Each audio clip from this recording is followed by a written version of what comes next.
Estamos en Vivar del Cid, una pequeña población a escasos 10 kilómetros de Burgos, y punto de origen de nuestra ruta.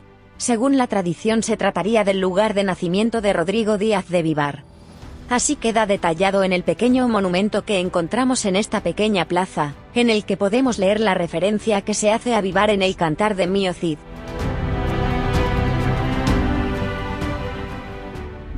La legua cero en Vivar del Cid es el punto de partida de un viaje que nos llevará por lugares legendarios a través de las provincias de Burgos, Soria y Guadalajara, en la que visitaremos castillos, iglesias, monasterios, ermitas y parajes naturales, que según el Cantar de Mío Cid fueron testigos del paso del campeador. Estamos en un lugar de notable importancia en todo lo que rodea a la figura del Cid. Este edificio de estilo gótico es el cenobio de las monjas clarisas, y fue ordenado construir en el siglo XV.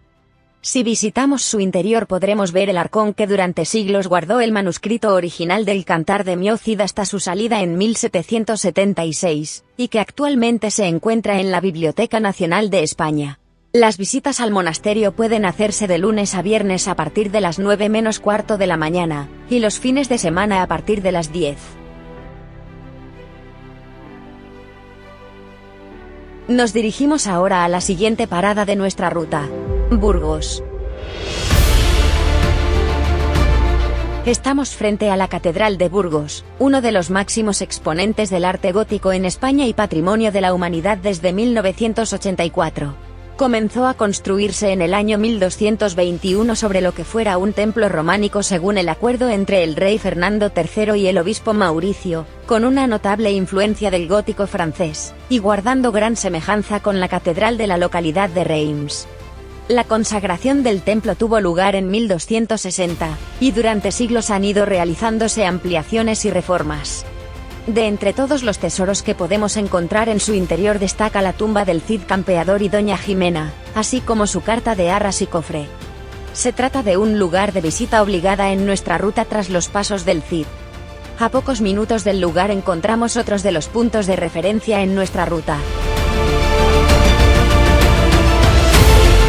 El monumento al Cid campeador ubicado en la plaza del mismo nombre es una representación del personaje cruzando el río Arlanzón en el momento de abandonar Burgos hacia el destierro. A lomos de su caballo Babieca, y blandiendo en su mano derecha su espada tizona, el Cid señala el camino hacia su lugar de destierro, Valencia. Nuestra siguiente parada se encuentra a escasos 15 minutos de trayecto desde Burgos. Se trata del monasterio de San Pedro de Cardeña, en la localidad de Castrillo del Val. Según la tradición relatada en el Cantar de Mío Cid, don Rodrigo parte desde este lugar en su destierro, dejando allí a doña Jimena y sus hijas. A la muerte del campeador, y después de permanecer inhumado en la Catedral de Valencia, sus restos son trasladados al monasterio durante unos años.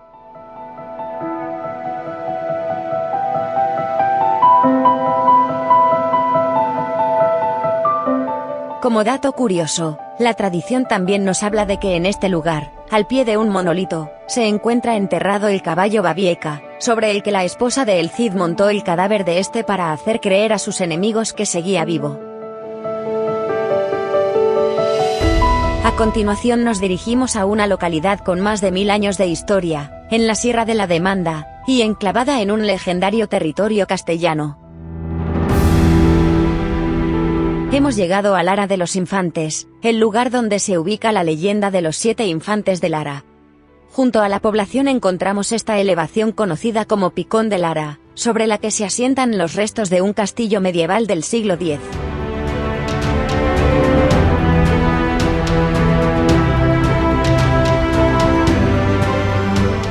Las vistas desde este lugar, como vemos, son espléndidas.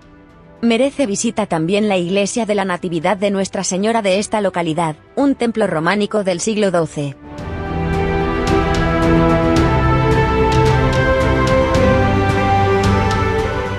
Nuestra siguiente parada nos lleva hasta la población de Quintanilla de las Viñas, en la que encontraremos una de las joyas de la arquitectura visigoda mejor conservadas en Europa.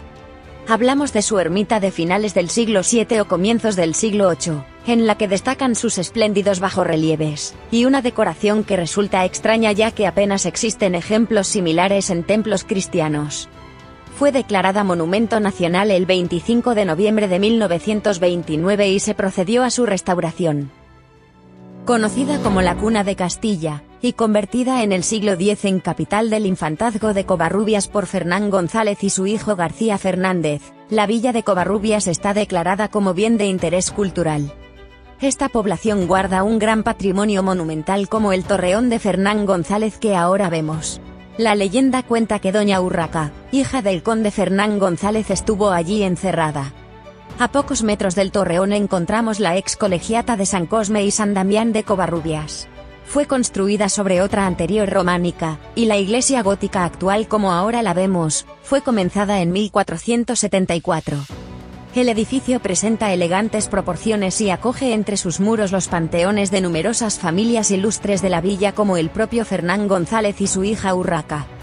Otro punto de interés en Covarrubias es su iglesia parroquial de Santo Tomás, construida en el siglo XII, en la que destacamos su escalera plateresca y un órgano del siglo XVIII.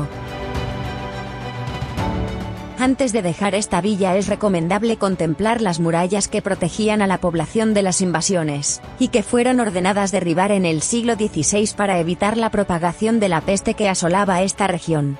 Nuestra siguiente parada, a pocos kilómetros de Covarrubias, nos lleva a uno de los monumentos más evocadores que encontraremos en el Camino del Cid.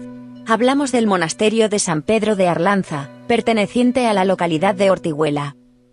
El conjunto monástico que hoy vemos fue construido hacia el siglo XI sobre lo que fue una ermita. Este monasterio, conocido como la Cuna de Castilla, presenta varios estilos superpuestos.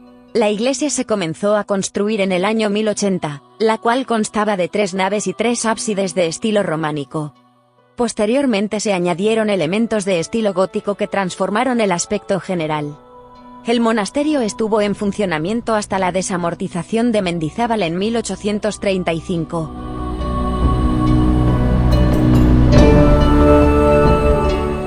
Hablar de las tierras de Castilla es hablar de arte románico. Y si hablamos de románico es de mención obligada Santo Domingo de Silos y su monasterio. Esta abadía benedictina representa el ejemplo clásico de este arte, junto a su claustro y sus sobresalientes capiteles donde se representan, entre otros, pasajes bíblicos, o incluso una mesnada del siglo XI que nos describe las vestimentas de los caballeros de esta época.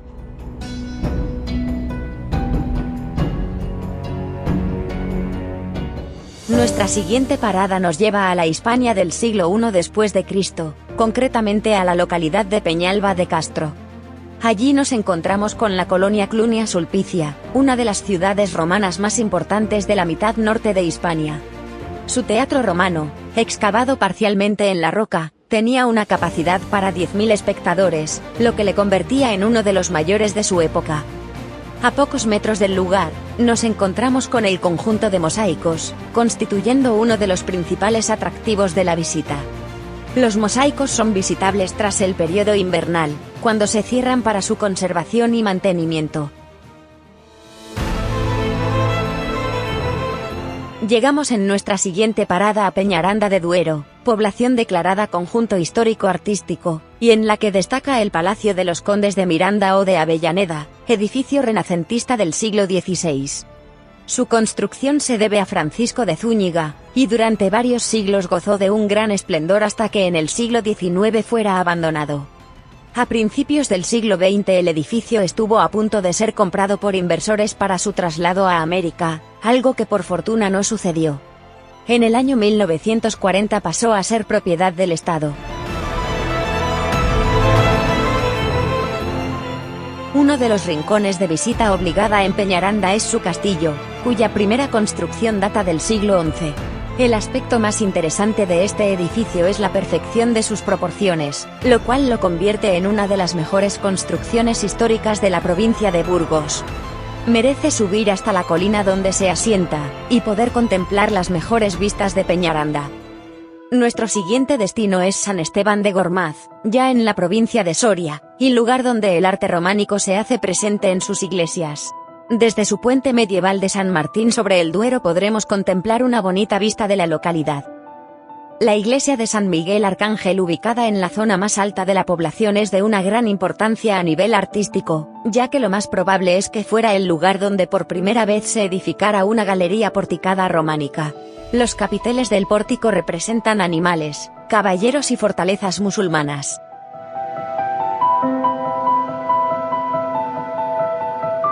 Nuestro viaje sigue transitando por lugares repletos de historia. En esta ocasión nos dirigimos a El Burgo de Osma para conocer así su Catedral de la Asunción. Se trata de un edificio de estilo gótico que comenzó a construirse en 1232, sustituyendo a un templo románico anterior. Otro punto de gran interés en El Burgo de Osma es su majestuoso castillo construido entre los siglos X y XI, y modificado entre los siglos XIV y XV. Cuenta la leyenda que el príncipe Fernando de Aragón, que venía a contraer secreto matrimonio con Isabel de Castilla, se alojó en él, no sin antes recibir un dardo de ballesta por parte de un vigilante que no lo reconoció, y que a punto estuvo de acabar con su vida.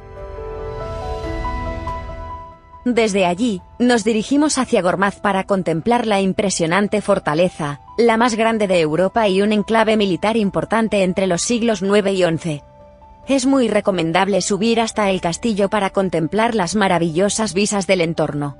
Desde Gormaz partimos hacia Berlanga de Duero, localidad con gran patrimonio cultural, como el impresionante castillo del siglo XII, la Colegiata de Santa María del Mercado o el Palacio de los Marqueses de Berlanga. A pocos kilómetros de allí, nos dirigiremos a la ermita mozárabe de San Baudelio de Berlanga, una pequeña joya que debe su fama al triste episodio de la expoliación de sus pinturas a principios del siglo XX, algunas de las cuales pudieron recuperarse, y otras permanecen expuestas en museos como el Metropolitano de Nueva York. La ermita fue construida a finales del siglo XI por artesanos, y está considerada la capilla sixtina del arte mozárabe. Las pinturas se encuentran entre las muestras más antiguas de la pintura románica en el país, y es sorprendente su excelente factura en la que se combinan la temática religiosa y la profana. Se cree que las pinturas son obra de 3 artistas locales desconocidos y verdaderos maestros en la técnica. La decoración pictórica está realizada al temple sobre un enlucido de yeso que reviste completamente el interior, y que en su estado original debió ser sorprendente. Finalizamos el camino del Cid por tierras de Castilla adentrándonos en la provincia de Guadalajara, y transitando territorios por donde Rodrigo Díaz campeaba con su ejército en su camino del destierro. En nuestro trayecto, a pocos kilómetros de la localidad de Miedes de Atienza, se encuentra la Peña del Cid, lugar donde la tradición ubica el lugar al que don Rodrigo Díaz llega después de 9 días de destierro junto a su ejército, a las puertas del dominio musulmán. Finalizamos nuestro viaje en la localidad de Atienza. Según el cantar, las huestes del Cid se adentran en ella en la noche para evitar ser descubiertos. Esta población guarda un gran patrimonio, destacando la plaza de Bruno Pascual o sus 3 museos religiosos, como el de Arte Sacro de San Gil, el Museo de la Iglesia de San Bartolomé y el Museo de la Santísima Trinidad, o el etnográfico.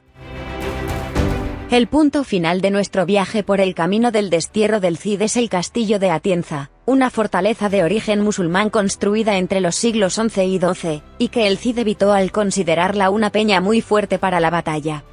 El acceso al castillo es libre, y desde lo más alto de su torre divisamos las tierras por las que Rodrigo Díaz de Vivar cabalgó en su destierro.